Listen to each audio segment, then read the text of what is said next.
The coffee hits the marble floor first. Not the cup, the liquid, dark, expensive, still steaming. It spreads across white stone in a pattern that looks almost deliberate, almost planned, like someone measured the angle before letting go. The sound comes after, porcelain shattering into pieces small enough to disappear into grout lines, sharp enough to draw blood if anyone steps wrong. No one moves to clean it. The restaurant freezes, not the polite kind of pause where waiters glide in with apologies and fresh linens, the kind where breathing becomes a choice, where every eye finds the same focal point and refuses to look away. Hi viewers, kindly tell us where you're watching from and what time it is.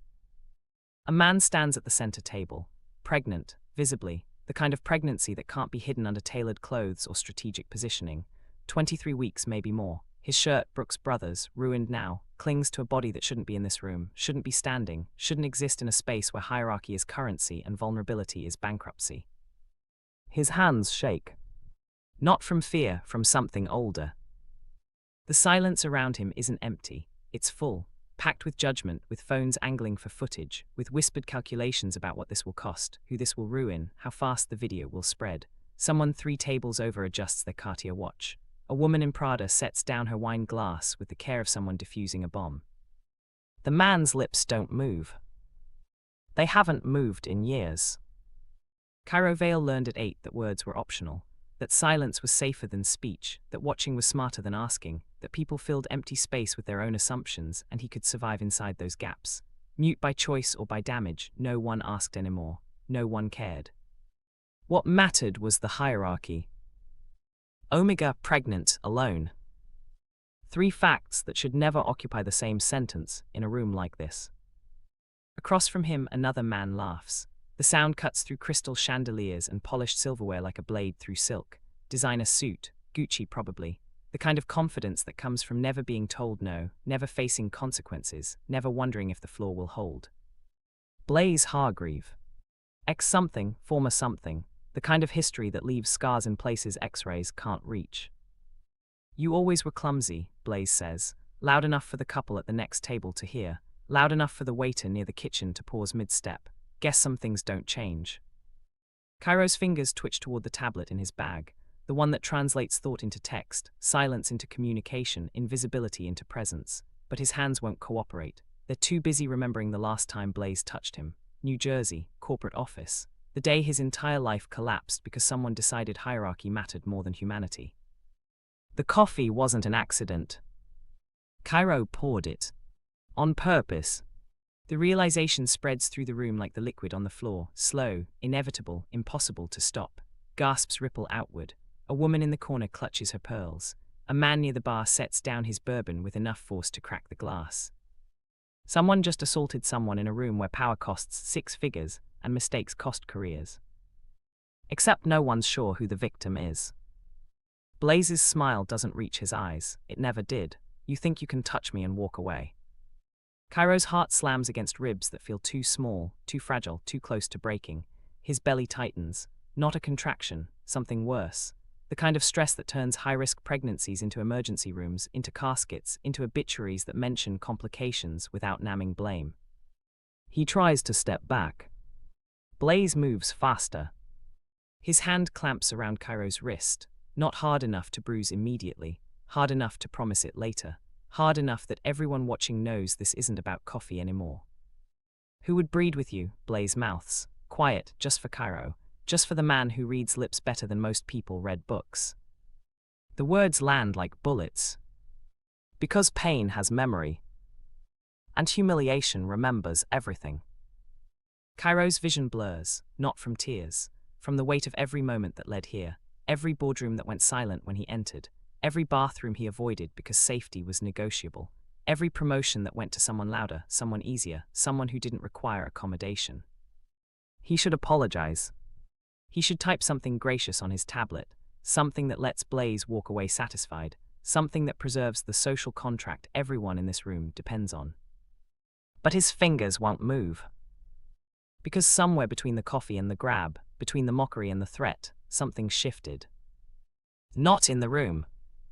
In him. The kind of shift that doesn't announce itself, that doesn't ask permission, that simply happens because every other option already failed. Cairo's free hand moves toward his bag. Slow, deliberate, everyone assumes he's reaching for the tablet, for an apology, for surrender. They're wrong. If silence had ever protected him, it would have worked by now. Morning starts the same way it always does.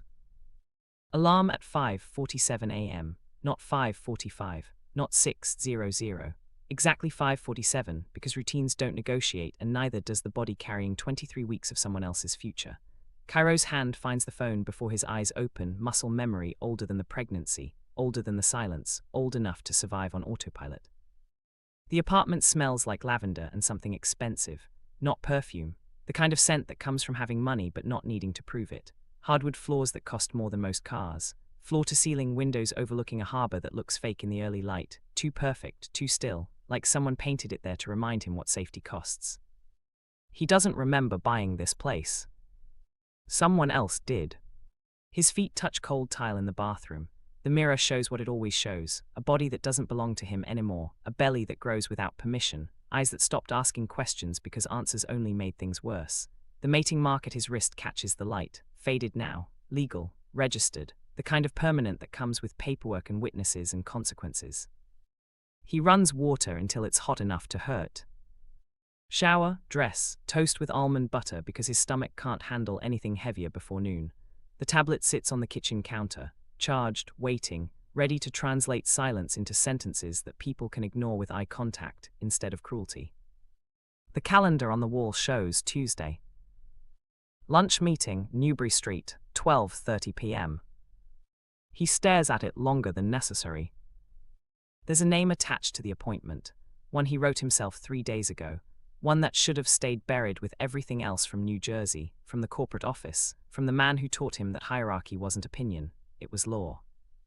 Blaze Hargreave.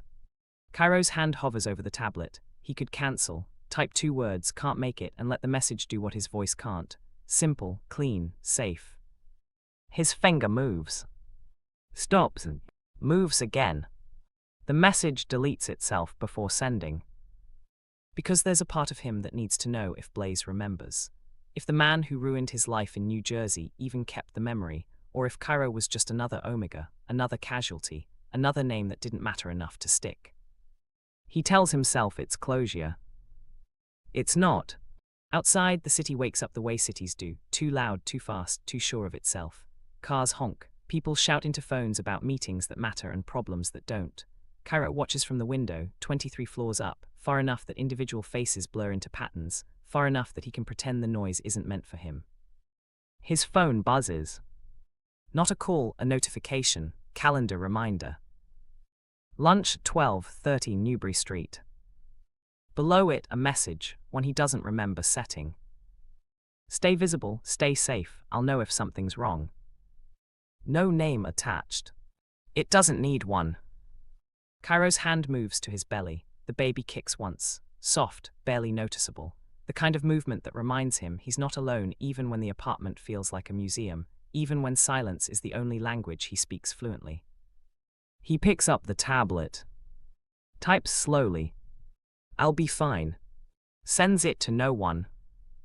The walk to the restaurant takes 30 minutes. He could have driven, could have called a car, could have done 1,000 things that don't involve public transit and strangers, and the weight of every eye that lingers too long on a pregnant Omega walking alone. But routines don't negotiate.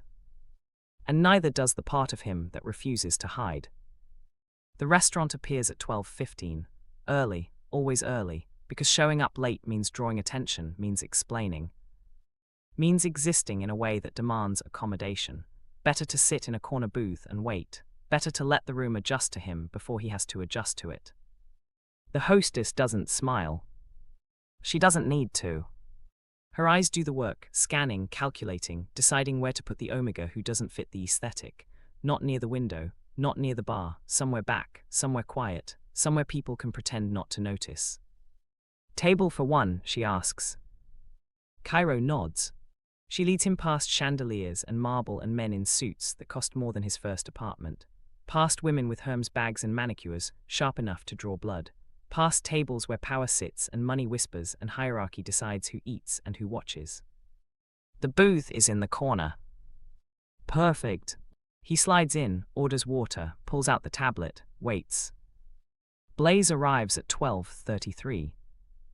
3 minutes late, not fashionably, strategically, the kind of late that says I'm important enough to make you wait. He's taller than Kairo remembers, or maybe Kairo's just smaller now, weighted down by pregnancy and fear and the exhausting labor of pretending neither exists. The suit is new, Gucci, the watch is Rolex. The smile is exactly the same as it was in New Jersey, sharp, empty, designed to cut. Kairo, Blaze says, sits without asking, "You look." He pauses. Kairo waits. Different. The word lands like a diagnosis. Kairo types, "It's been years." Blaze glances at the tablet, doesn't read it, still using that thing. Not a question, an observation, the kind that says you're still broken without wasting breath. Kairo's hand tightens around the screen. Blaze orders without looking at the menu. Steak, rare, wine that costs more than rent. The waiter nods, disappears, returns with bread that no one touches. So Blaze leans back. What's this about? Kairo types, "Wanted to catch up." Catch up, Blaze laughs once, short, sharp. Is that what we're calling it? His eyes drop to Kairo's belly and stay there. The room doesn't change, the noise doesn't stop, but something shifts. The kind of shift that happens when someone notices what they weren't supposed to see, when the performance cracks, when the script breaks. Blaze's smile widens. "Who's the father?" he asks. Kairo doesn't answer. Can't answer. Because the message on his tablet, the one he checks every day, the one that reminds him someone powerful is watching, someone dangerous is waiting, someone who made promises in private that the public will never see, that message never explained what happens when two worlds collide. When the past refuses to stay buried.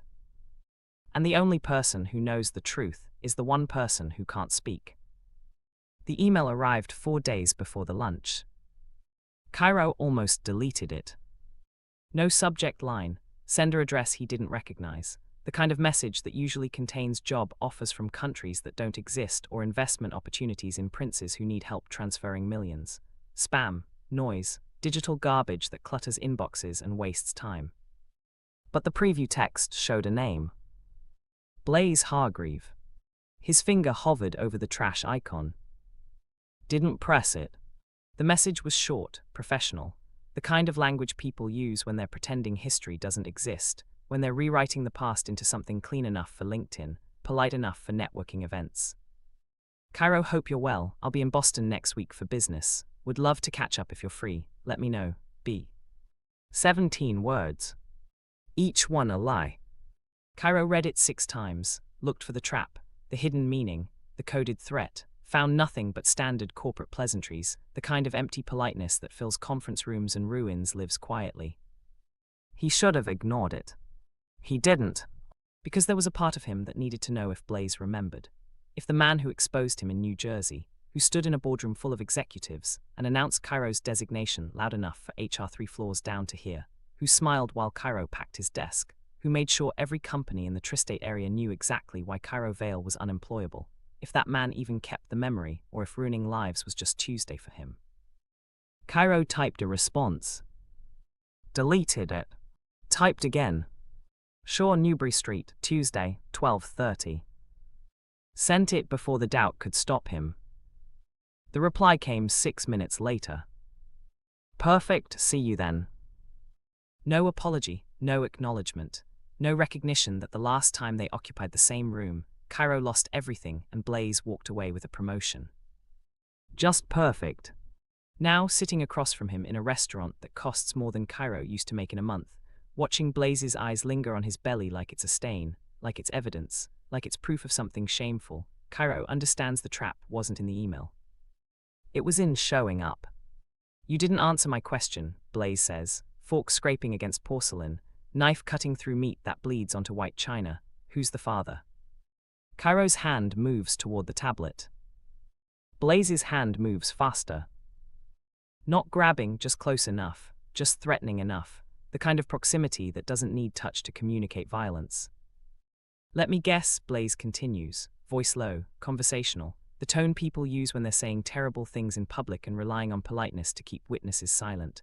Some alpha felt sorry for you, decided to play hero, marked you up, knocked you up, and now you're what, living off him, playing house. The words don't raise in volume. They don't need to.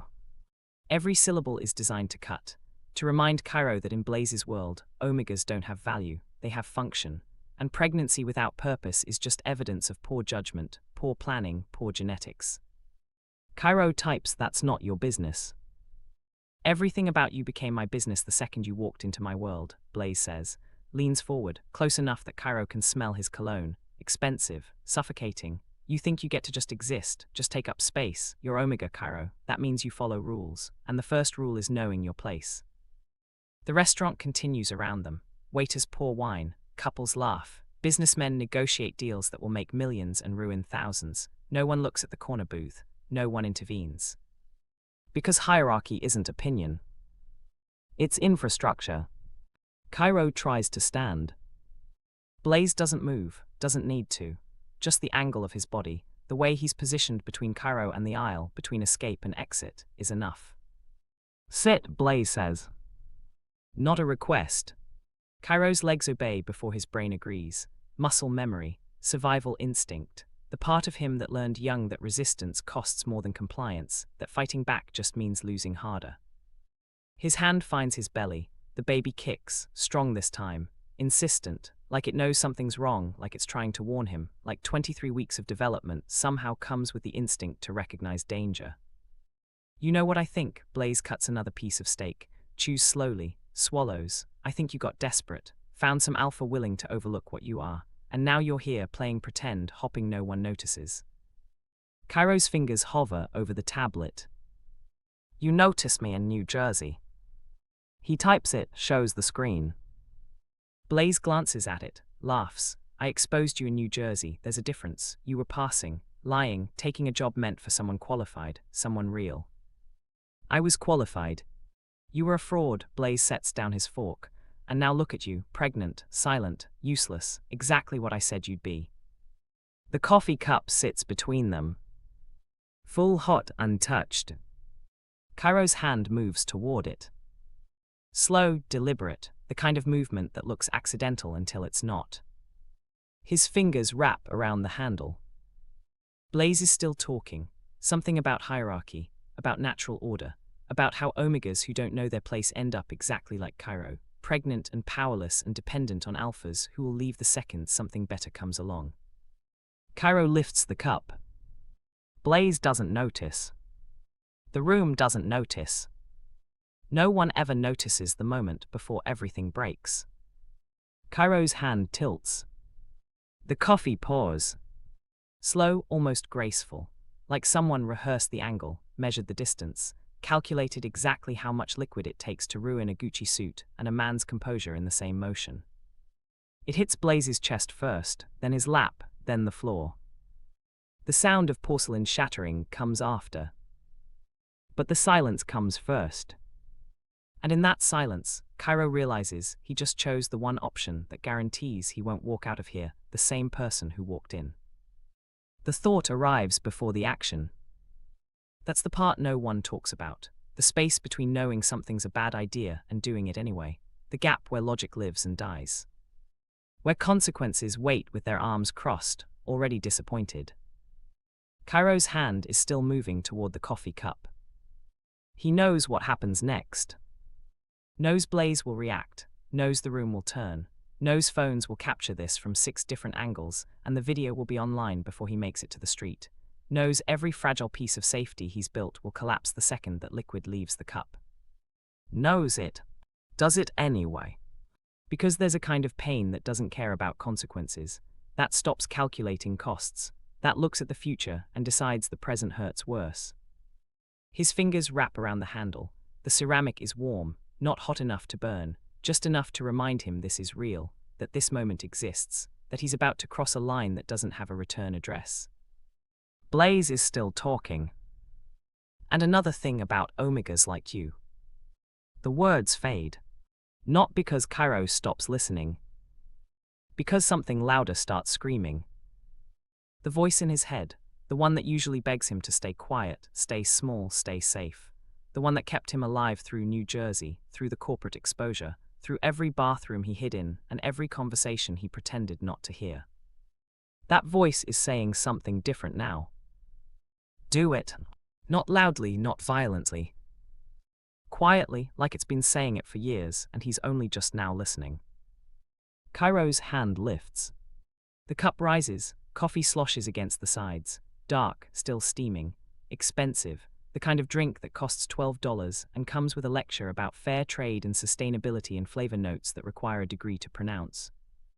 Across the table, Blaze pauses mid-sentence. Not because he sees the cup. Because he sees Cairo's face. And something in it finally registers as dangerous. What are you? Cairo tilts his wrist. The coffee pours. Gravity does the rest. Liquid meets fabric, meets skin, meets the polished arrogance of a man who's never been told no by someone who matters, never been challenged by someone powerless, never considered that silence might be a choice instead of a condition. The reaction is immediate. Blaze jerks back, chair scraping, hands flying up, voice exploding in a register that turns heads 3 tables over. What the are you insane? The cup slips from Cairo's fingers. Not thrown, just released. It hits the marble floor with a sound that's somehow both sharp and hollow, porcelain shattering into pieces that scatter like evidence, like proof, like the physical manifestation of every mistake Cairo's made in the last 30 seconds. The restaurant freezes. Not gradually, instantly, like someone hit pause on reality and forgot to press play again. Every conversation stops, every fork hovers, every eye finds Cairo and refuses to look away. A woman near the window gasps, actually gasps, the kind of sound people make when they witness car crashes or public proposals or anything unexpected enough to break the social contract. A man at the bar pulls out his phone. Another follows. Then another. Within seconds, 6 people are recording, angles captured, evidence collected, the moment immortalized before Cairo can even process what he's done. Blaze stands, coffee dripping from his suit, from his hands, from his hair. The Gucci lapel is ruined, the polished shoes are stained. The carefully constructed image of wealth and power and untouchable superiority is literally melting onto a floor that costs more per square foot than most people's cars. You, Blaze's voice cracks, not from emotion, from shock. You poured coffee on me. It's not a question. It's a confirmation. Like he needs to say it out loud to believe it happened. Cairo's hands shake. Not from fear. From the realization that he can't take it back, can't apologize it away, can't type something gracious on his tablet and pretend this was an accident. Because everyone saw. And accidents don't look like that. Blaze steps forward. Cairo steps back. His hip hits the table, belly pressed against the edge, nowhere to go, nowhere to run, trapped between the booth and a man who's never had to control his anger because the world always gave him permission to unleash it. You think you can touch me, Blaze's voice drops, quieter now, more dangerous, the kind of quiet that precedes violence. You think you're important enough to. His hand shoots out. Grabs Cairo's wrist. Not gently. Not carefully. With the kind of force that's designed to hurt, to remind, to re-establish hierarchy through pain. Cairo's tablet clatters to the floor. The screen doesn't crack, just bounces once, lands face up, the last message still visible. That's not your business. Blaze reads it, laughs. Everything about you is my business now, he says, squeezes harder. You just made it my business. Cairo tries to pull away. Blaze holds tighter. The room watches. No one moves. Because this is what happens when omegas forget their place, when silence breaks, when the hierarchy is challenged in public by someone who has no right, no power, no protection. This is the lesson. And everyone here is a student. Cairo's belly tightens. Not a kick this time. Something worse. The kind of tightening that comes with stress, with adrenaline, with the body's desperate attempt to protect what it's carrying from the violence it can't escape. His free hand moves to his stomach. Blaze notices. Oh, he says, almost amused. Does it hurt? Good, maybe you'll learn something. Cairo's vision blurs. Not from tears. From the weight of every choice that led here, every email he answered, every instinct he ignored, every warning sign he dismissed because he needed closure more than safety. His lips move. No sound comes. They never do. But Blaze leans in anyway, close enough to whisper, close enough that only Cairo can hear. Who would breed with you? Blaze mouths. Who would be desperate enough? The question lands like a bullet. Because it's the same question Cairo asks himself every morning, every time he looks in the mirror, every time he feels the baby kick and wonders if he's enough, if he'll ever be enough, if the person who marked him will stay or leave like everyone else. Blaze smiled. That's what I thought. He releases Cairo's wrist. Doesn't step back. Just stands there, coffee-stained and furious and confident that this is over, that he won, that hierarchy is restored and the Omega learned his lesson and tomorrow everything goes back to normal. Cairo's hand stays on his belly. The baby kicks once. Then again. Like it's trying to tell him something. At this point, choosing not to endure would cost him everything he's built and everyone he's lied to about being fine. The first phone captures it at exactly 12:41 p.m. Not the coffee, that already happened, already spread across marble and Armani and the space where dignity used to live. The phones caught that too, 6 different angles, 12 different witnesses, infinite interpretations of what it means when an Omega forgets his place. But this moment is different. This is the aftermath. The part where consequences arrive wearing smiles and holding judgment like silverware. The part where the room decides who's the victim and who's the villain. The part where hierarchy stops being theory and becomes violence. Cairo stands frozen, coffee still dripping from Blaze's suit, his wrist throbbing where fingers pressed too hard, where bruises are already forming in shapes that match someone else's anger, the tablet on the floor, the baby kicking, the room watching. A waiter approaches. Not to help. To assess. Sir, he says, looking at Blaze, not at Cairo, never at Cairo, is everything all right? Blaze gestures at his ruined clothes, at the coffee pooling on Italian marble, at Cairo standing there, belly obvious, silence louder than any explanation. Does this look all right? Blaze says. The waiter's eyes flick to Cairo. Just once. Just long enough to decide. I'll get the manager, he says. Translation, someone's getting removed, someone's getting banned, someone's getting made an example of so this never happens again. And everyone knows who that someone is. Cairo's hand moves toward his pocket, toward his phone, toward the one person who said I'll know if something's wrong. Blaze notices.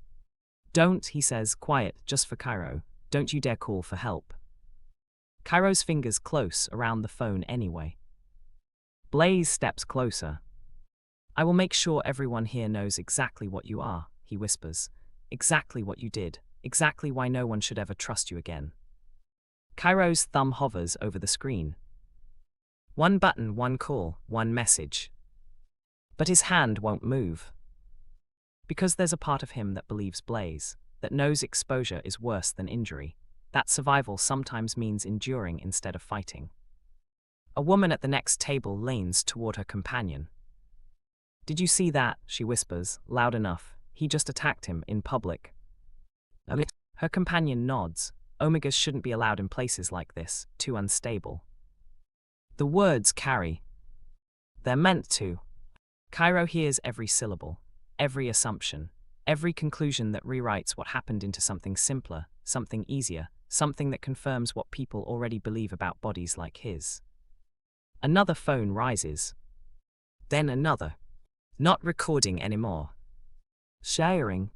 The video is already online, already spreading, already being captioned with words like unhinged and aggressive, and this is why designations matter. The manager arrives, tall, expensive suit, the kind of face that's practiced at looking sympathetic while delivering evictions. Gentlemen, he says, eyes on Blaze, then Cairo, lingering on the belly, on the silence, on the obvious conclusion. We need to resolve this. Blaze straightens his tie. Your server allowed this person to assault me. Person. Not customer, not guest, not human. Person.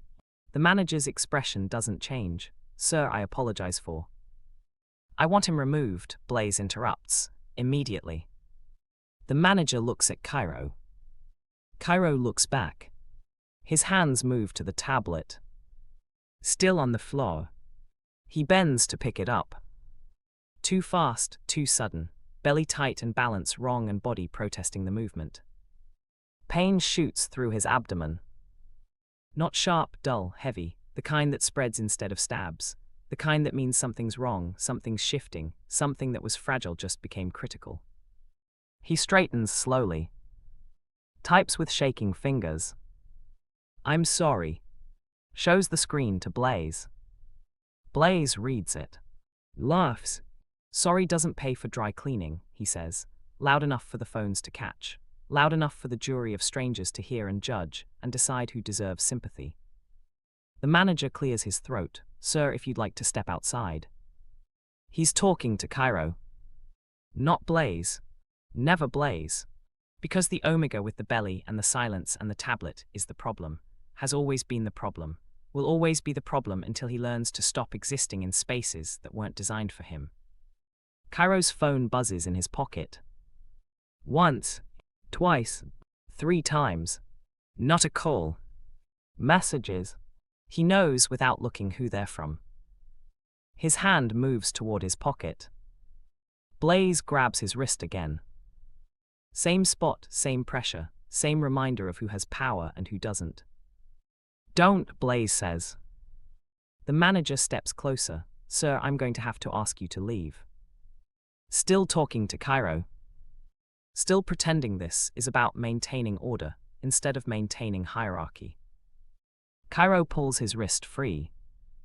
Blaze lets him. Not out of mercy. Out of certainty that this is already over, that the damage is done, that tomorrow Kairo will wake up to his face on social media, his silence turned into evidence, his pregnancy turned into proof that omegas don't belong in power rooms. Kairo bends for his tablet. The pain in his abdomen intensifies. He straightens anyway.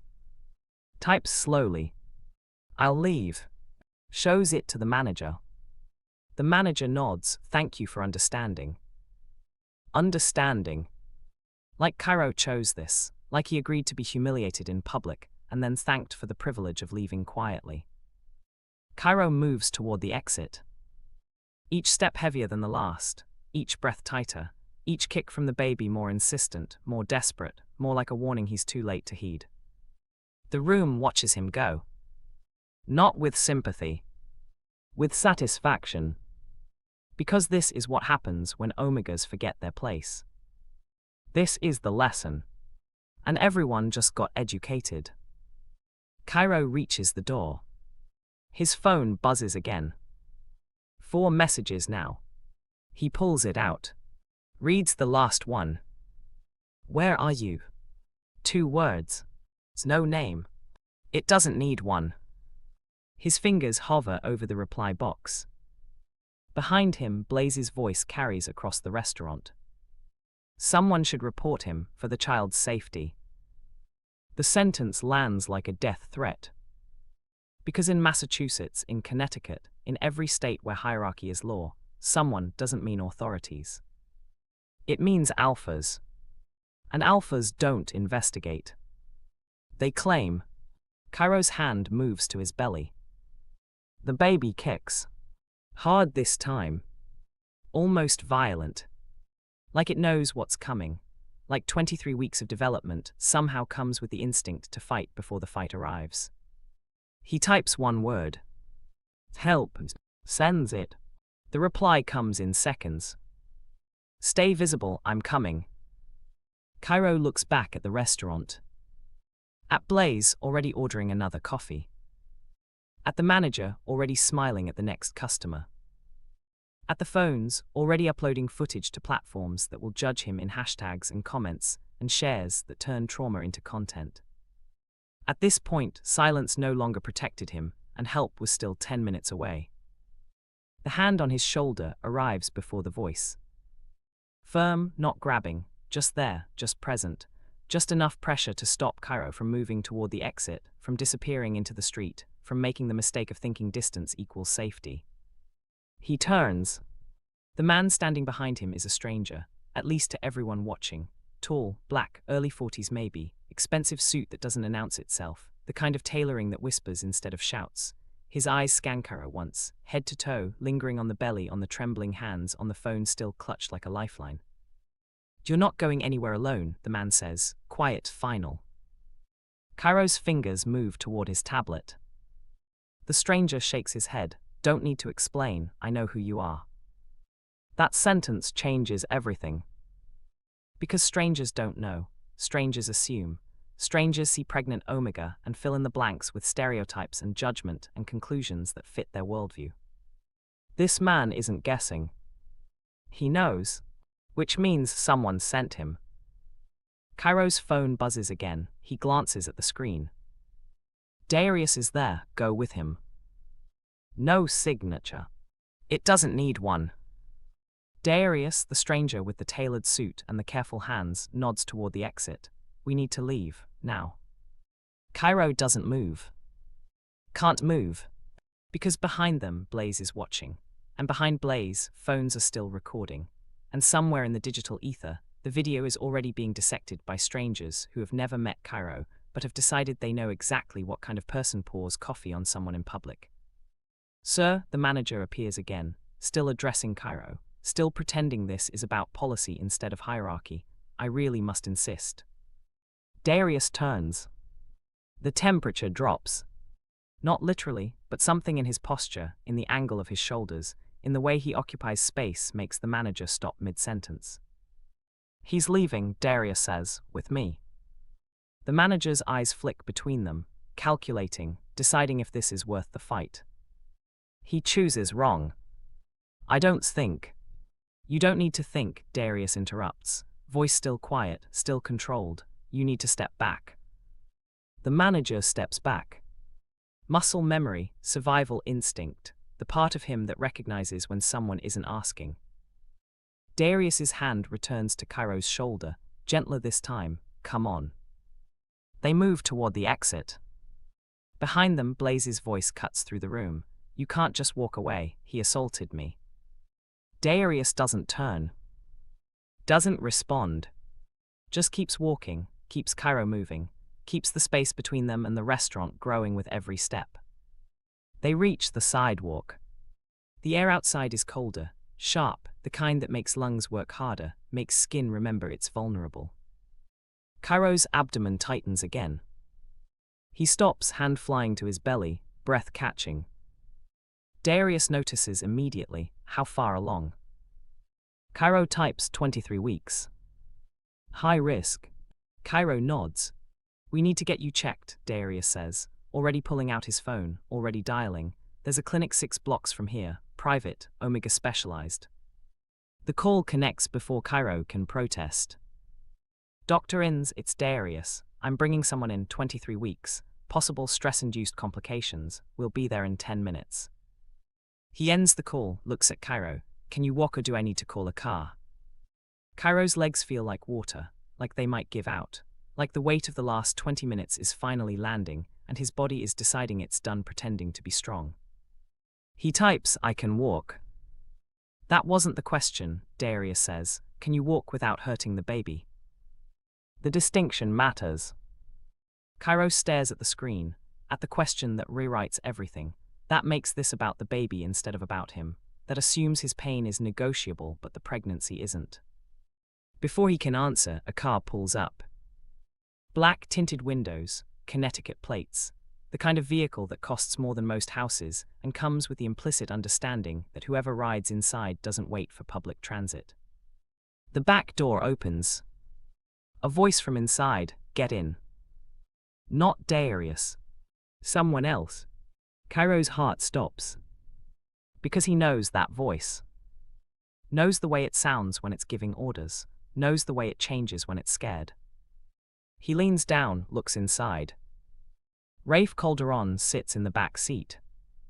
Black suit, Ralph Lauren, Rolex catching the afternoon light, face carved from stone and fury, and something that looks like terror wearing expensive cologne. His eyes lock on Kairo, then drop to his belly. then to his wrist, where bruises are already forming in the shape of someone else's anger. Rafe's jaw tightens. "Get in," he repeats, softer this time, "please." Kairo climbs in. Darius follows, closes the door. The car moves before anyone speaks. Rafe's hand reaches across the seat, finds Kairo's, holds it like something fragile, like something that might break if he squeezes too hard. "Why didn't you call me?" Rafe asks. "Why didn't you tell me he was here?" Kairo pulls out his tablet. Types slowly. "I thought I could handle it." Rafe reads it, closes his eyes. "You shouldn't have to handle him. You shouldn't have to handle any of this." The car turns, smooth, practiced. The driver knows the route without being told. Kairo's hand stays in Rafe's. His abdomen tightens again, harder this time, sharp enough to make him gasp, sharp enough to make Rafe's eyes snap open. "How long has this been happening?" Rafe demands. Kairo types, "Since the restaurant." "That was 20 minutes ago." Rafe's voice cracks, actually cracks. "You've been in pain for 20 minutes and didn't call me." "You were working." "I don't care if I was in a meeting with the president," Rafe says. "You call me, always, no exceptions." The car stops outside a building Kairo doesn't recognize. Brick, understated. A small sign near the door reads "In's Women's Health Collective." Darius exits first, opens Kairo's door, offers a hand. Kairo takes it, steps out, legs unsteady, belly heavy, pain radiating in waves that feel too regular, too insistent, too much like the thing every high-risk pregnancy fears most. Rafe is beside him instantly, arm around his waist, supporting without smothering. "I've got you." They move inside. The reception area is empty. No waiting room full of strangers. No forms to fill out. No questions about insurance or payment or whether Kairo belongs here. A woman appears, early 50s, white coat, glasses perched on her head. She looks at Kairo, then at Rafe, then back at Kairo. "Exam room 2, she says. "Let's see what's happening." They follow her down a hallway that smells like lavender and antiseptic, into a room with an exam table and equipment that looks newer than most people's cars. Dr. In's gestures to the table. "Up." Kairo climbs on. Rafe stays beside him, hand never leaving his. The doctor pulls on gloves. "Tell me what happened." Kairo starts typing. Rafe interrupts. "Someone grabbed him, hard enough to bruise. He's been having abdominal pain since." Dr. In's expression doesn't change. "Show me your wrist." Kairo extends his arm. The bruises are visible now, 5 distinct marks. Fingers pressed hard enough to leave evidence, hard enough to prove intent. Dr. In's photographs them, for documentation, in case you need it later. She doesn't ask if Kairo wants to press charges. She assumes he will. Or that someone will for him. "Lie back," she instructs. "I need to check the baby." Kairo lies back. Rafe squeezes his hand. The ultrasound gel is cold. The wand presses against his belly. The screen flickers to life. For 10 seconds, there's nothing but static. Then a heartbeat. Strong, fast, insistent. Dr. In's exhales. Baby's fine. Heart rate is elevated but within normal range for stress response. Kairo's own heart restarts. Rafe's grip loosens, just slightly, and the pain. "Stress-induced cramping," Dr. In says. "Not contractions, not labor, but you need to rest. Immediately, no exceptions." She looks at Rafe. He stays off his feet for 48 hours. No stress, no confrontations, no phone calls from people who upset him. Rafe nods, done. Dr. In's turns back to Kairo. "You're lucky, this time. Next time you might not be." She doesn't say there shouldn't be a next time. She assumes Kairo already knows. The exam ends. They return to the car. Darius waits outside, phone pressed to his ear, conversation too quiet to hear but urgent enough to read in his posture. He ends the call as they approach. "It's handled," Darius says to Rafe, not to Kairo. "Blaze Hargreave won't be a problem anymore." Kairo's fingers move to his tablet. "What did you do?" Darius looks at Rafe. Rafe looks at Kairo. And in that silence between question and answer, Kairo realizes the man he married doesn't just protect him, he erases threats before they finish forming. The accounts freeze at 3:47 p.m. Blaze doesn't notice immediately. Too busy accepting apologies from the restaurant manager, too satisfied with the way the room rallied around him, too confident that justice looks like a pregnant omega escorted out while he stays for dessert. He notices at 4:12 p.m. when his corporate card declines.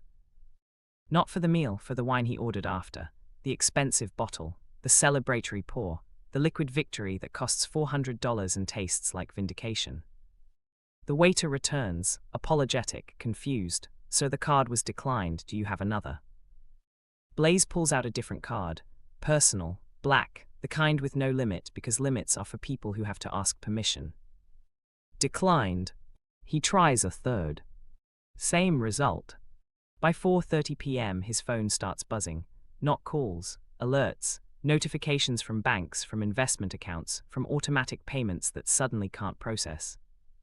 He steps outside to call his accountant. The number is disconnected. His lawyer's office sends him to voicemail. His assistant, the one who's worked for him for 6 years, texts a single sentence. I've been instructed to no longer take your calls.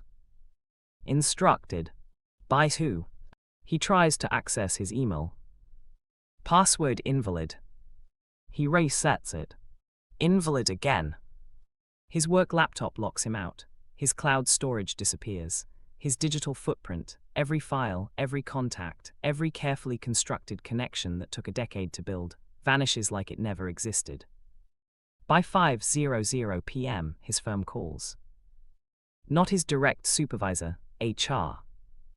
Mr. Hargreave, we need to discuss some concerns that have been brought to our attention. The video.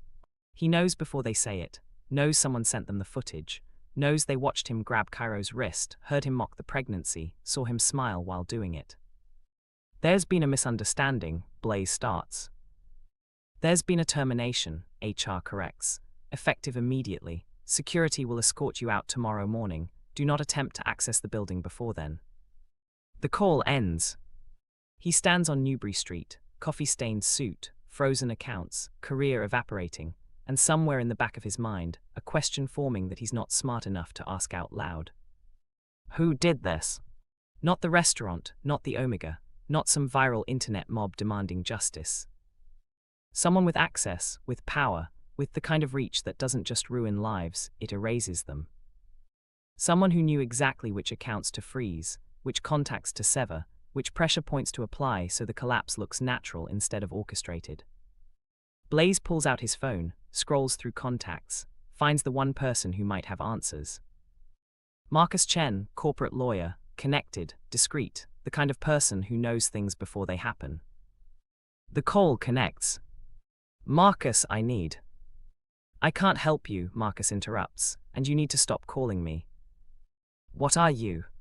Whoever you crossed, they're not playing, Marcus says, voice low, urgent. Your name is toxic. Every firm in New England has been advised to avoid you. Every professional contact you have is being told association is career suicide. That's impossible, you can't just. They can, Marcus says, and they did, in 6 hours. Do you understand what that means? Blaze doesn't answer. It means you didn't cross a person, Marcus continues. You crossed an institution, and institutions don't forgive, they delete. The call ends. Blaze stands alone. The street continues around him, people walking, cars passing, the world spinning forward like nothing happened, like his entire existence didn't just collapse between lunch and dinner. His phone buzzes one more time. Unknown number. He answers. Silence. Then breathing. Then a voice, male, calm, the kind of calm that comes from knowing you've already won. Blaze Hargreave.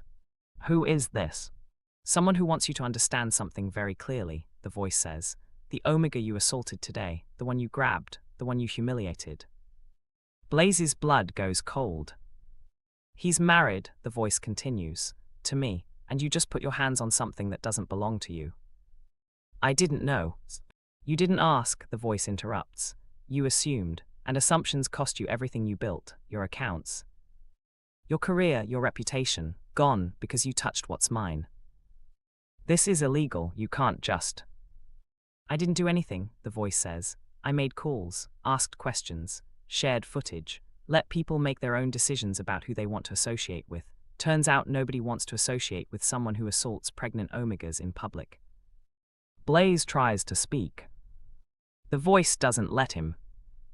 Here's what happens next. You leave Massachusetts. You don't contact Cairo. You don't speak his name. You don't think about him. And if I ever hear you've been within 100 miles of him, what happened today will look like mercy. You can't threaten me. I'm not threatening you, the voice says. I'm promising you there's a difference. The call ends.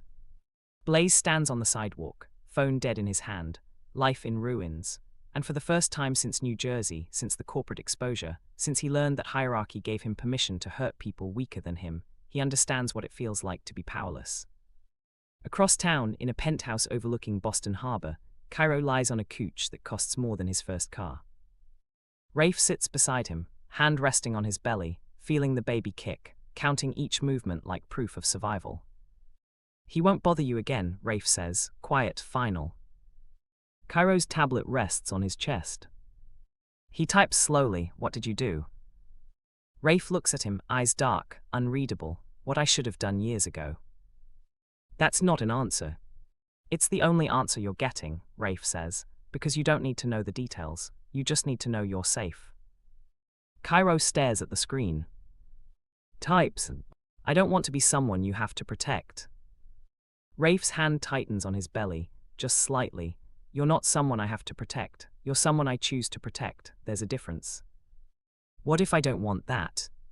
Then I'll respect it, Rafe says, after the baby's born, after you're healed, after you're strong enough to make that choice without fear, but right now you let me do this. Cairo's fingers hover over the keys. He wants to argue, wants to say he's not weak, not helpless, not someone who needs a mafia boss to fight his battles. But his wrist still throbs, his belly still aches, and somewhere in the space between what he wants to be and what he is, there's a truth he's not ready to face.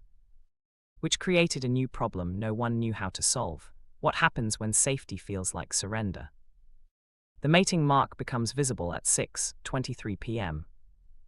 Not because it wasn't there before, it's been there for 18 months, registered, legal, permanent, the kind of bond that comes with paperwork and witnesses and consequences that outlive the people who signed them. But Cairo's always worn long sleeves.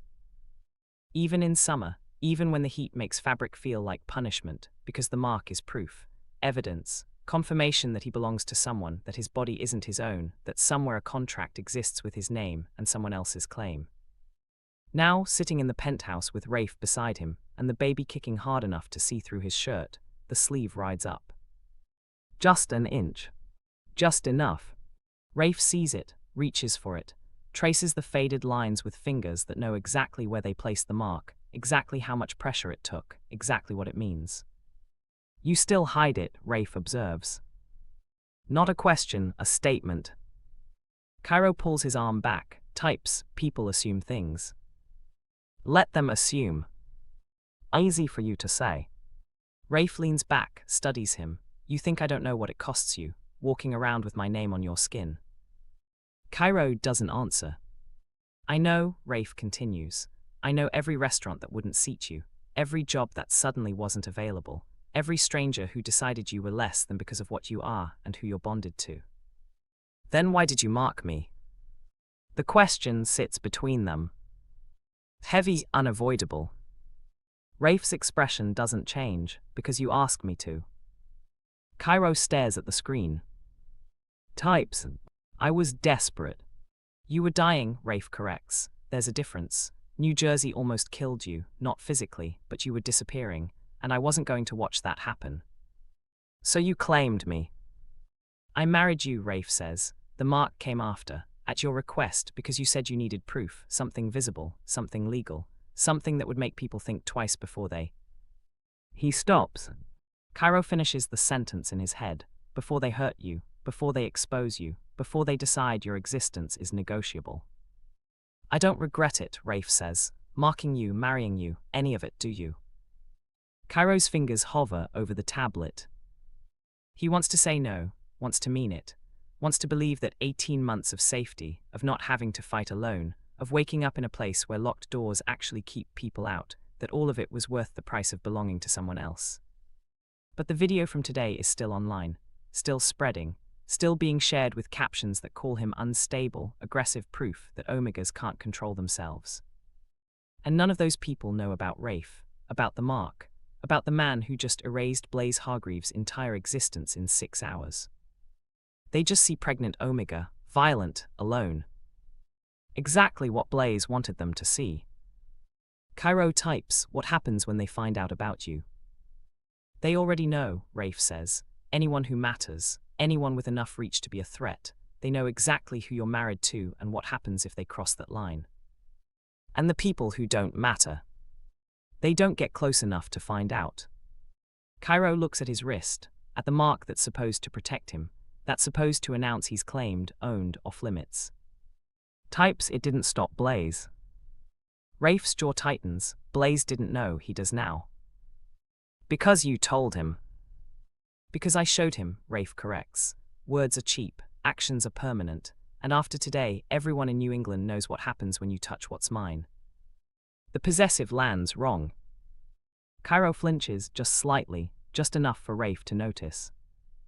I didn't mean it like that, Rafe says quickly. You're not property, you're. Then what am I? The question hangs. Rafe doesn't answer immediately, doesn't rush, just sits there, hands still resting on Kairo's belly, feeling their sun kick against his palm. You're the person I wake up thinking about, Rafe says finally. The reason I check my phone every 10 minutes. The reason I leave meetings early and cancel trips and make sure Darius knows exactly where you are every second of every day. That's not an answer. It's the only one I have, Rafe admits, because I don't know what we are. Husband doesn't cover it, mate doesn't explain it. Alpha and Omega is biology, not choice, so what are we? Kairo types slowly, stuck. Rafe laughs short, surprised. Yeah, that works. The baby kicks again, harder this time, like he's got opinions about the conversation and limited ways to express them. Rafe's hand moves in circles, gentle, practiced. He's got your attitude. He's got your timing. What's that mean? He shows up when things are complicated and makes them worse. Rafe grins, actually grins, that's fair. The moment settles, not resolved, not fixed, just paused. The kind of pause that happens when people are too tired to keep fighting and too stubborn to admit they're fighting in the first place. Kairo's phone buzzes. Message from Dr. Inns. Reminder, 48 hours of rest, no exceptions. He shows it to Rafe. You heard the doctor, Rafe says, stands, extends a hand. Bed. It's 6:30. And you almost went into labor 4 hours ago. Bed. Kairo takes his hand, lets Rafe pull him up, lets him guide him toward the bedroom that's too big, too expensive, too much like a museum exhibit of what wealth looks like when it's trying to buy safety. They reach the bed. Kairo sits. Rafe kneels, unlaces Kairo's shoes with the kind of care usually reserved for defusing bombs. Tomorrow, Rafe says quietly, we'll talk about what happens next, about Blaze, about the video, about whether you want to press charges or let it die quietly. And if I want to fight, then we fight, Rafe says, together, but tonight you rest. He finishes with the shoes, stands, presses a kiss to Kairo's forehead that feels more like a promise than affection. I'll be in the next room if you need me. Kairo nods. Rafe leaves. The door closes. Kairo lies back, stares at the ceiling, feels the baby kick, counts each movement like proof he survived today, like evidence that tomorrow might not kill him. His hand moves to his wrist, to the mark that's supposed to mean something, that's supposed to protect him, that's supposed to make people think twice before they. His phone buzzes. Unknown number. He almost ignores it. Opens it instead. Single message, no name. This isn't over. People like you don't get happy endings. The words hit like a fist. Kairo's breath catches, heart racing, hand flying to his belly like that's the part worth protecting. He types back, who is this? No response. Just the message, sitting there, proof that safety is temporary and threats don't need names to land. That solution failed for a reason no one had measured yet. Revenge closes doors, but fear keeps them locked. The nightmare starts at 2:14 a.m. Not the sleeping kind, the waking kind. The kind where Cairo's eyes are open but his body won't move, won't respond, won't do anything except replay the restaurant on loop until the memory feels more real than the bedroom. Coffee pouring, Blaze grabbing, the room watching, phones recording, his own silence betraying him again because words would have helped, explanations would have mattered, voice would have turned him from object into person. But he doesn't have voice. Just hands, just a tablet, just the weight of 23 weeks pressing against ribs that feel too small for breathing and fear simultaneously. The baby kicks. It's hard. Like he's trying to wake Kairo up, like he knows something's wrong. Cairo's hand moves to his belly, circles, slow, the way Rafe does it, the way that's supposed to be calming but just reminds him he's borrowed someone else's gestures because he doesn't have his own. His phone sits on the nightstand. The message from earlier still glowing, still threatening, still proof that closing one door just opens another. This isn't over, people like you don't get happy endings. He should tell Rafe. Should wake him, should show him the message. Should let the mafia boss husband do what mafia boss husbands do, erase threats, eliminate problems, make the world safer by making it smaller. But there's a part of Kairo that's tired. Not physically, though that too. Tired of being saved, tired of being protected, tired of existing as something that needs constant defense like a museum piece or a liability or a child who can't navigate the world without handlers. He wants to be angry. Wants to throw something, break something, scream something into the expensive silence of a penthouse that costs more than safety should. But anger requires voice. And Cairo's was taken years before Blaze, before New Jersey, before he learned that silence was safer than speech, that watching was smarter than participating, that disappearing was survival. His tablet sits beside the phone. He picks it up, opens a blank note, types. I'm tired of being weak. Deletes it. I'm tired of needing you. Deletes it. I'm tired. Leaves it. The bedroom door opens. Rafe stands in the doorway, shirtless, sweatpants, hair disheveled, eyes alert despite the hour. Can't sleep, he asks. Kairo shakes his head. Rafe crosses the room, sits on the edge of the bed. Baby okay? Kairo nods. You okay? Kairo stares at the tablet, at the two words still glowing, I'm tired. He turns it toward Rafe. Rafe reads it, doesn't dismiss it, doesn't try to fix it, just nods. I know. Do you? Yeah, Rafe says. I see it. Every time you check over your shoulder, every time you reach for your tablet before speaking, every time you make yourself smaller so the room can be bigger. Kairo types, then why do you let me? Because it's not my job to force you to be brave, Rafe says. It's my job to keep you safe while you figure out how to be both. What if I never figure it out? Then I'll still be here. That's not fair to you. Rafe's hand finds Cairo's, holds it. Love isn't fair, it's not supposed to be, it's supposed to be enough. Is it? The question sits between them. Rafe doesn't answer immediately, doesn't pretend he has wisdom, he doesn't. Just sits there, holding Cairo's hand, feeling the baby kick against their joined fingers. I don't know, Rafe admits finally. Some days it feels like too much, like I'm drowning you in protection, like you'd be better off if I just... He stops. Kairo finishes it, left. Stepped back, Rafe corrects. Let you breathe, let you make mistakes without me swooping in like some mafia boss. Rafe laughs, quiet, tired. Yeah, like that. But you won't. No, Rafe agrees. I won't, because stepping back means risking you, and I can't do that. Even if I asked. Even then, Rafe says, which makes me selfish, or protective, or both, I don't know anymore. The baby kicks again. Kairo winces. Rafe notices pain. Just active. He's got opinions. Like his father. Which one? The question makes Kairo pause, because he's not the father, not biologically. The baby is Rafe's, planned, wanted, created in a clinic with lawyers and contracts and enough legal protection to survive anyone's challenge. But Cairo's the one carrying him, the one feeling every kick, the one whose body is being borrowed, changed, used to build someone else's future. He types both.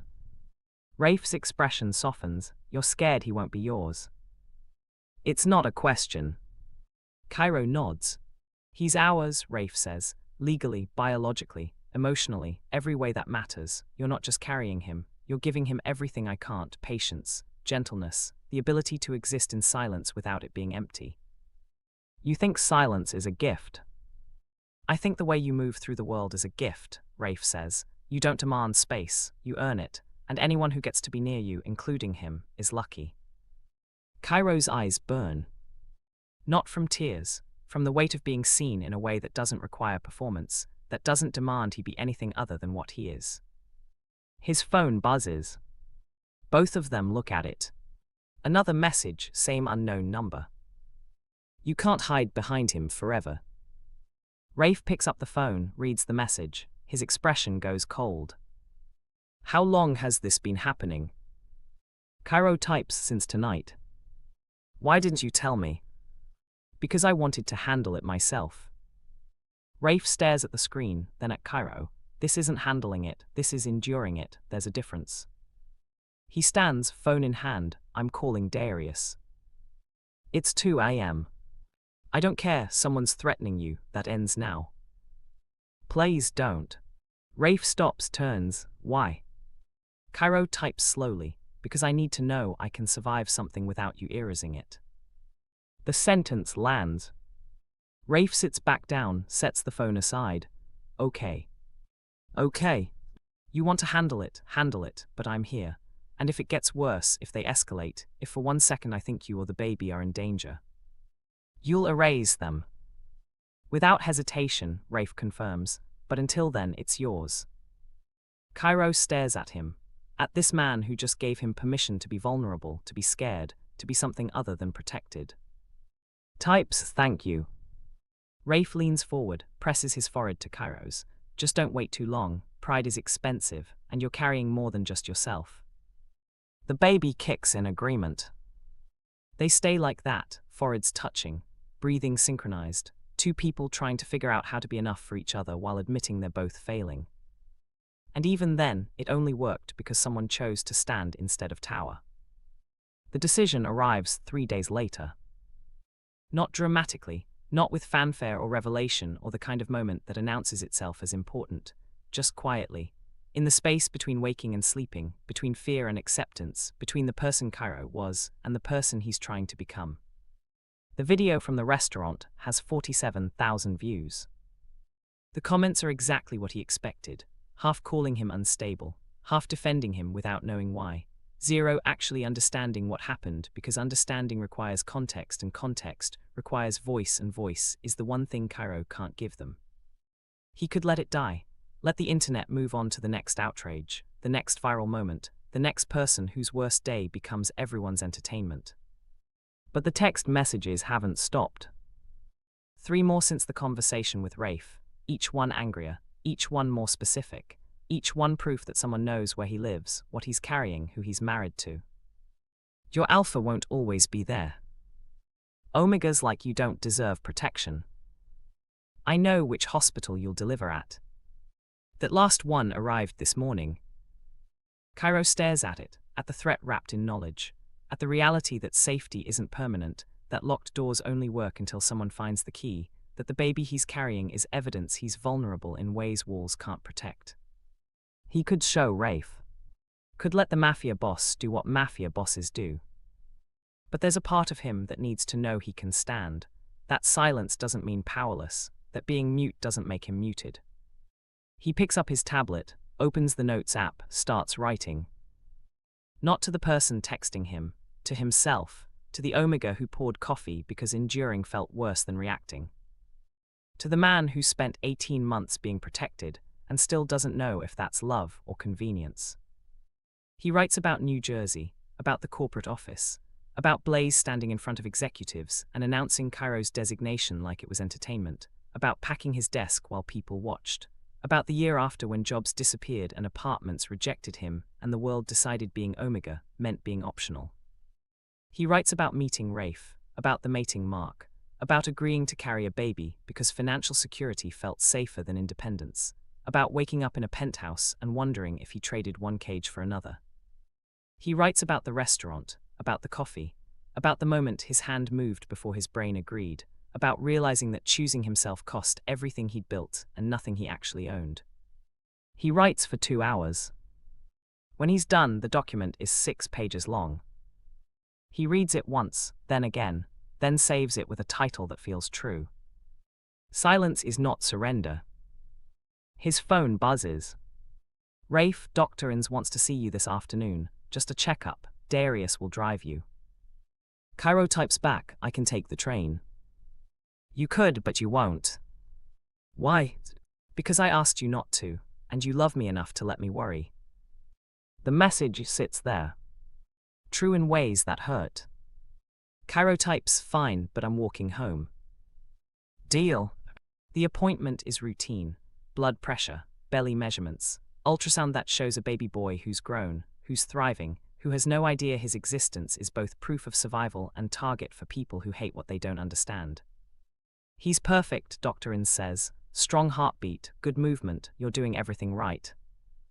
Kairo types, I poured coffee on someone 3 days ago. I heard, Dr. Ins says. Video made the rounds in the Omega community. Most people think you're a hero. Most. Some think you're reckless, she admits, but they're not carrying your history. They don't know what it costs to stay silent when someone's hurting you. Do you? Dr. Ins pulls off her gloves, sits. I was outed at a medical conference 15 years ago, lost my residency, my fiancé, my parents, spent 2 years rebuilding from nothing, so yeah, I know. How did you survive? I stopped asking permission to exist, Dr. Ins says, started making noise, started demanding space, started refusing to shrink just because the room wanted me smaller. And if the room doesn't listen? Then you leave the room, Dr. Ins says, or burn it down, whichever feels more honest. Kairo stares at her. She stares back. You're not weak, she says. You're careful, there's a difference, but careful only works until it doesn't, and from where I'm sitting, you're running out of room to be careful. The appointment ends. Kairo walks out, Darius waits in the car, engine running, ready to drive him home to the penthouse, to Rafe, to the safety that feels more like surveillance with each passing day. Kairo opens the back door. Stops and types on his tablet, shows it to Darius. I'm walking. Darius reads it, Rafe said. Rafe isn't here. He'll know. Let him. Darius studies him, calculating, deciding if this is worth the fight. Straight home, Darius says finally. No stops, no detours, phone on, location sharing enabled. Kairo nods. Starts walking.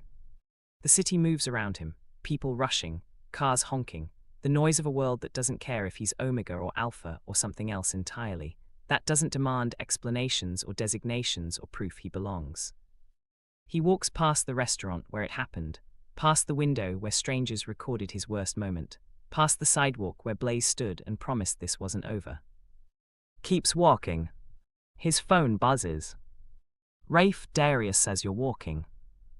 Yes. Why? Because I needed to know I could.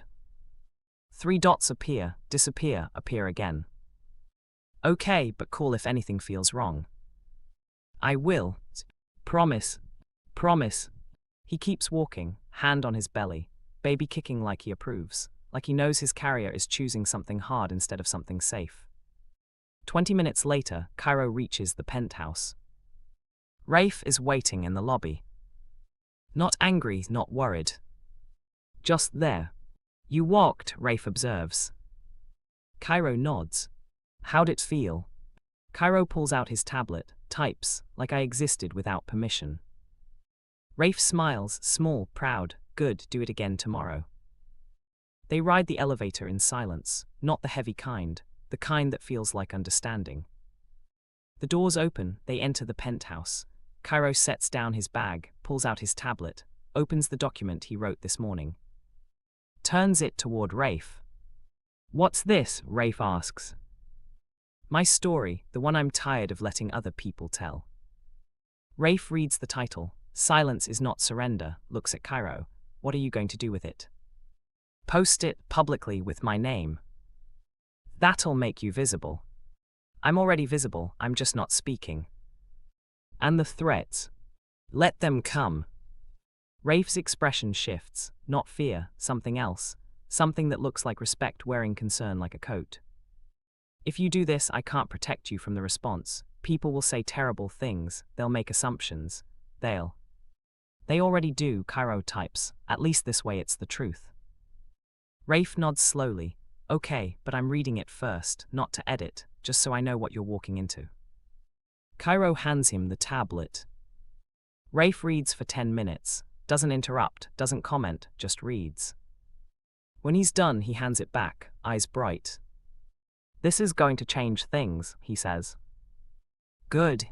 No, Rafe says, I mean really change things, for Omegas, for people who think silence means weak, for everyone who's been told their survival is proof they're failing. Is that what you think? I think you're braver than anyone I've ever met, Rafe says, and I think the world needs to know that silence doesn't mean you're not screaming. Kairo looks at the document. At 6 pages of truth that cost 18 months and a baby, and a marriage to someone powerful enough to erase threats, but smart enough to let Kairo choose his own fights. He hits publish. The post goes live at 4:47 p.m. By 5:00 p.m., it has 600 shares. By 6:00 p.m., national news outlets are requesting interviews. By 7:00 p.m., the Omega community is calling it required reading. By 8:00 p.m., the threats stop. Not because people stop hatting, because they realize Kairo isn't hiding anymore, and things that aren't hiding are harder to hunt. Rafe sits beside him on the couch, hand on his belly, feeling their son kick. How does it feel? He asks. Kairo types like I finally took up space instead of borrowing it. You never borrowed it, Rafe says, you just didn't know it was yours. The baby kicks hard enough to make them both laugh. Somewhere outside, the city continues, the video still exists. Blaze is still ruined, the texts might return. But inside the penthouse, Kairo sits beside someone who learned that love isn't about protecting someone from everything, it's about standing beside them while they learn to protect themselves. And tomorrow he'll walk again. Not because he has to. Because he can. Most people will never notice how safety is built, how silence becomes choice instead of condition, how power shifts from those who speak loudest to those who refuse to disappear. But the ones who need it most will never have to ask. Because Kairo just showed them how. Thank you for watching this story. If it moved you, inspired you, or made you think differently about strength and silence, please subscribe to our channel and turn on notifications so you never miss future stories that challenge, inspire, and remind us that survival takes infinite forms. Share your thoughts in the comments below. Your perspective might be exactly what someone else needs to hear today. And remember, your voice matters, whether it's spoken, typed, or simply lived. We'll see you in the next story.